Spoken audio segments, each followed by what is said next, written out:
She planted herself in front of me like she owned the place, chin high, finger stabbing the air, the same arrogant stance she's used to dominate our neighborhood for years. Her voice carried, sharp and commanding, demanding that I surrender my first-class seat. But this wasn't an HOA meeting where she could corner me with threats and bylaws. No, this was an airport terminal packed with strangers. And this time, Karen picked a fight she couldn't win. Because seconds later, the gate agent's voice cut through the chaos like a siren, "Escort the Pilot." Just like that. The entire game flipped. But you need to understand, this battle didn't start here. It didn't begin at the gate.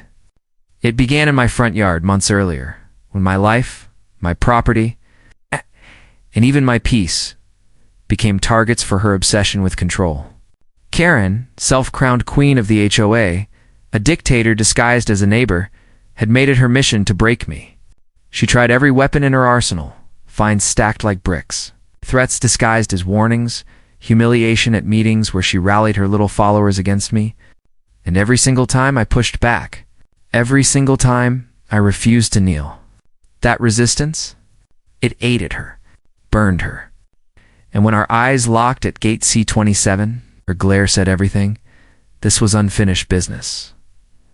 I'd be lying if I said my chest didn't tighten in that moment. The memories came rushing back like a storm. The passive-aggressive letters slid under my door at midnight.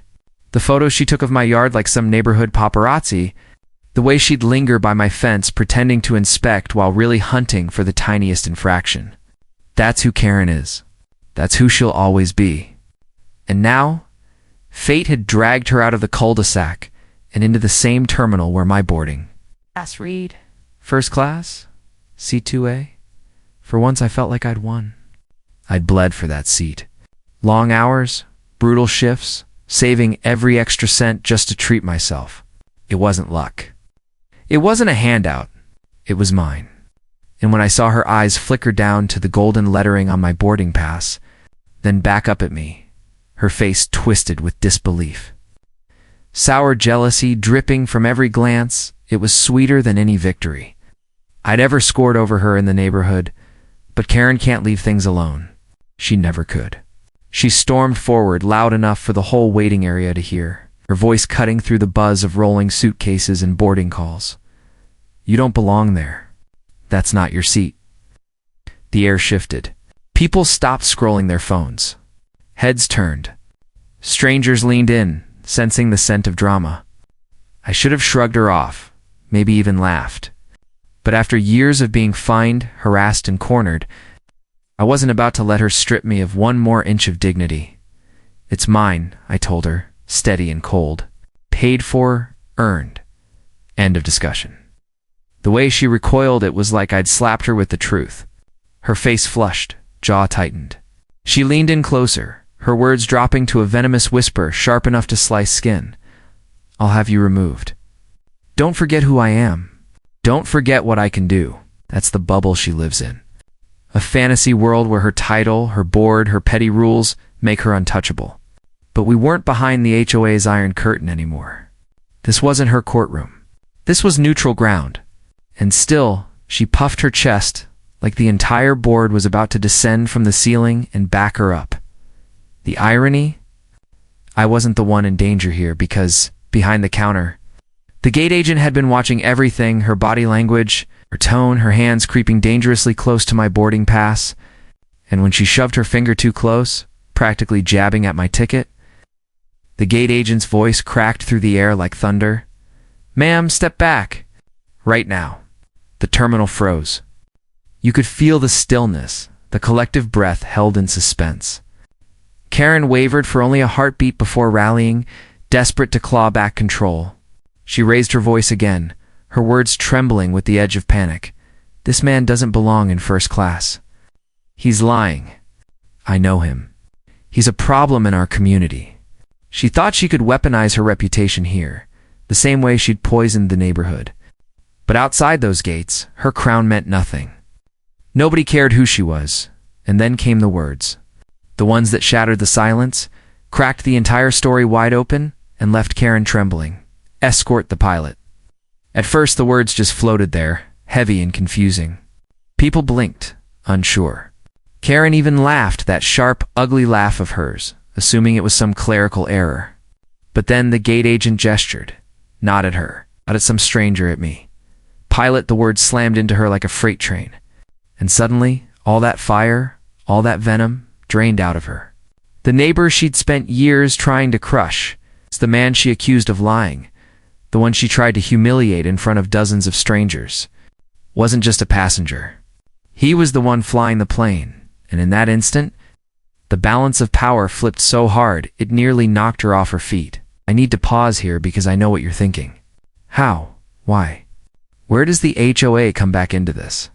Stay with me, because if you've ever had someone abuse their sliver of power, if you've ever prayed to see arrogance crumble in real time, this story is about to give you exactly that. You see, being a pilot isn't just my job. It's my lifeline. It's control. It's proof that no matter how many rules she shoved down my throat, no matter how many nights she tried to strip my peace away, I could rise above it all, literally. She tried to chain me to her bylaws, but the sky? That belonged to me. On the ground, though? On the ground, she never stopped fighting. She'll find me for the color of my garage door. She demanded I move my Harley out of the driveway, called it an eyesore. Even though her allies had rusting clunkers leaking oil on theirs, when I stood my ground, she dragged me into meetings, twisting neighbors against me, painting me as the villain of her little empire. That's why. At that gate, when the agent called for my escort, it wasn't just about a boarding pass anymore. It was about reclaiming every piece of ground she'd stolen. Every ounce of dignity she'd tried to rip from me, and she couldn't take it. She spiraled, her voice cracking, demanding answers, demanding the universe bend to her once more. But the louder she screamed, the more people pulled back, disgusted. The harder she clawed, the more obvious it became. She was unraveling. I'll never forget her expression when the uniformed staff approached. Not to drag me away, not to humiliate me, but to walk me forward with respect. Her jaw slackened. Her body went rigid. And in that moment, with dozens of witnesses staring, Karen wasn't the queen of anything. She was just another passenger, exposed, embarrassed, powerless. But here's the thing. This wasn't the end of her story. Not for her. Not for me. What happened next in the air? Back in the neighborhood? In the aftermath that rippled through every HOA meeting would prove this was just the first strike in a war much bigger than a seat on a plane. And if you think, Karen just slinked away quietly. If you think her fight ended at that gate, you're in for a surprise. That's why you need to hear the rest. Because the showdown that followed, the way the HOA tried to twist the story, and the battle that erupted afterward, that's the part nobody saw coming. And believe me, you don't want to miss it. The staff led me past the counter with a respect Karen couldn't even process. Her eyes followed me, wide, trembling, desperate to cling to the last shreds of her power. I didn't look back. I didn't need to, because in that single moment, the curtain had been pulled back. Everyone in that terminal had seen the truth. The woman who strutted through our neighborhood, like she was untouchable, was nothing more than noise without an audience willing to clap. But if you think that, humiliation ended her fight. You don't know Karen. People like her don't accept defeat. They let it fester. Rot inside until it comes out sharper, nastier. More dangerous than before, I settled into my seat. First row, leather smooth beneath my hands. The hum of the aircraft around me was a comfort, a reminder that the sky was mine. Still, my thoughts churned with everything waiting back home. Because I knew once Karen picked herself off that airport floor, she'd be plotting. She'd twist this into a new story, paint me as the villain. Spin it until the HOA was sharpening their claws again. The doors closed. The plane lifted, and as the ground dropped away, I should have felt peace. Instead, I felt the weight of what was coming. Flash forward weeks later, HOA meeting. The air was thick before it even began. You know those rooms? Folding chairs in tight rows, fluorescent lights buzzing overhead, papers shuffled like weapons. And in the center, Karen dressed sharper than usual, voice dripping with poison disguised as authority. She wasted no time. We have a member who's been abusing his position, flaunting his wealth, and putting this community at risk. Every eye turned toward me. She didn't even try to be subtle. She told them about the airport, twisted, mangled, every detail bent until the truth was unrecognizable. He embarrassed this neighborhood in public. He pretended to be someone he's not. He brought shame on us. The hypocrisy made my blood boil. She was the one screaming at the gate, the one who tried to humiliate me. And now, here she was, parading herself as the victim. I rose slowly, not with anger, but with control, because that's what she hated most. My refusal to break. You all saw her fines, her threats, her constant harassment. And now, when the world saw her true face, she comes here to spin lies. But let me tell you what really happened. And I did. I told them about the gate, about the words that silenced the terminal, about how the world saw her tantrum and saw me for what I truly am. Not just a neighbor, not just another target, but the pilot of that flight. You could feel the room split. Some gasped. Some shifted uncomfortably, realizing they'd been manipulated by her for years. But Karen? She wasn't about to let go. Her lips curled into that familiar, venomous smile. This man, she hissed, is dangerous. He thinks because he flies planes, he's above the rules. He thinks he can ignore this community's standards. He's arrogant, entitled, and he will destroy what we've built here if we let him. That's when I realized this wasn't about me. Not really. This was about control. Karen didn't care if it was me or the next neighbor. Anyone who didn't bow was a threat to her throne. The vote that night didn't go her way. Not entirely. Too many neighbors had finally seen cracks in her mask, but she wasn't finished. No, Karen went underground, working her poison in whispers, stirring doubt, rallying the few still loyal to her cause, and just like at the airport, the fight only got louder. Weeks turned into months. Fines piled up again. Letters, threats, legal notices slipped under my door like shadows creeping into my home. Every day was another attempt to break me down. And yet every time she struck, I stood taller. Because now I had something she couldn't erase.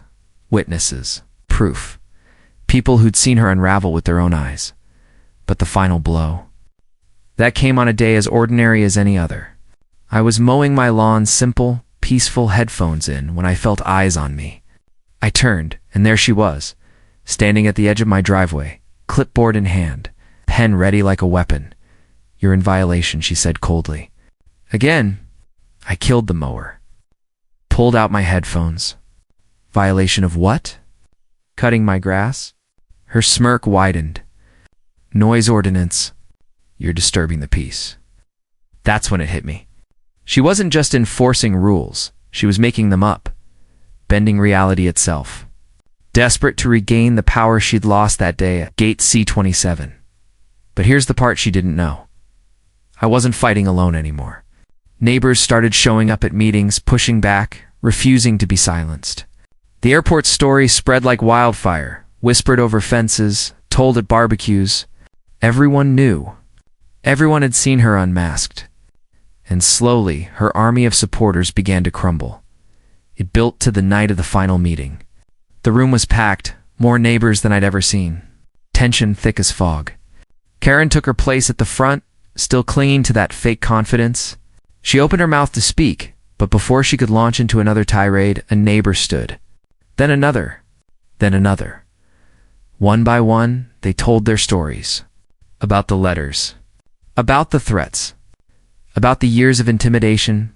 And for the first time, Karen had no counter, no power, no throne to stand on. By the time it was my turn, the room was already shifting. I stood tall, voice steady. You all saw her at the airport? You've seen her here? It's the same story. Power abused. Neighbors bullied. Rules twisted. But tonight it ends. This community isn't hers. It's ours. Silence. Then applause. Then louder. Until the walls themselves seemed to shake. Karen sat there, frozen, as the vote was called. And when the tally was read, her removal from the HOA board, her face went pale. The same pale as when the gate agent announced, "Escort the Pilot." For years, she'd thrived on fear. But that night, the fear was hers. And as I walked out of that meeting, neighbors clapping me on the back, I felt the same thing I'd felt walking onto that plane, victory. Not just for me, but for everyone she'd silenced. Because here's the truth. People like Karen only win when you let them. When you hand over your piece by piece, until there's nothing left. But the moment you push back, the moment you stand tall, their empire of control collapses like a house of cards. So if you're listening, don't forget this. Whether it's an HOA board or a gate confrontation, no one gets to define your worth but you. And when someone tries to strip it away, you fight back. With truth, with dignity, with everything you've got. Because sometimes the sweetest victory isn't just keeping your seat. It's proving to the world and to yourself that no matter how loud they scream, they'll never take the sky from you.